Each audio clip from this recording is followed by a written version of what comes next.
explaining why it is that I became a Shia Muslim and why after 4 years I decided to reject Sunni Islam. I'm just going to go through some of the main reasons. I don't want to make the video too long. The main reason, in fact the two main reasons, are based on a single hadith.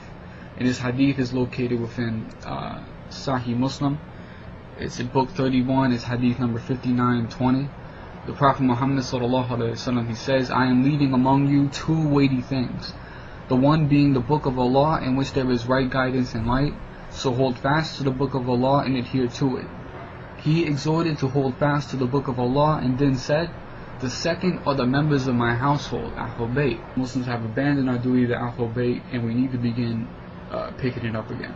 The second thing about this hadith, which is the second main reason for me accepting Shia Islam, was just the context of how he's speaking. When he tells us to hold fast to the Quran and hold fast to Bayt, telling us this is how you follow your religion.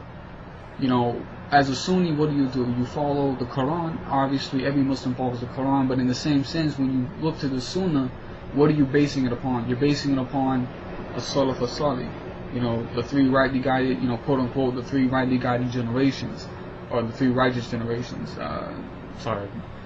And this includes the Sahaba, the Tabi'in, the Tabi'in. This is upon who the Sunnah is based for the Sunnis. I mean, they're going to say they base it upon the Prophet Muhammad sallallahu alaihi wasallam, but when they, in terms of how they explain what that Sunnah is, it's through those men, the Salaf as-Salih. But I can't find a single hadith within any Sunni book that tells me to follow a Salaf as-Salih and the Quran.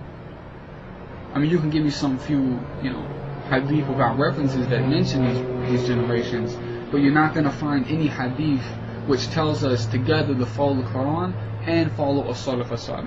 Not a single one. You're not going to find a hadith which tells you to follow the Quran and follow the Sahaba. You're not going to find a hadith which tells you to follow the Quran and follow the Tabi'in or the Tabi'in, or anybody, the four Imam, nobody. There's not a single hadith like that exists. But we have this one authentic hadith. This one authentic hadith that tells you follow the Quran, hold fast to the Quran, and Bayt.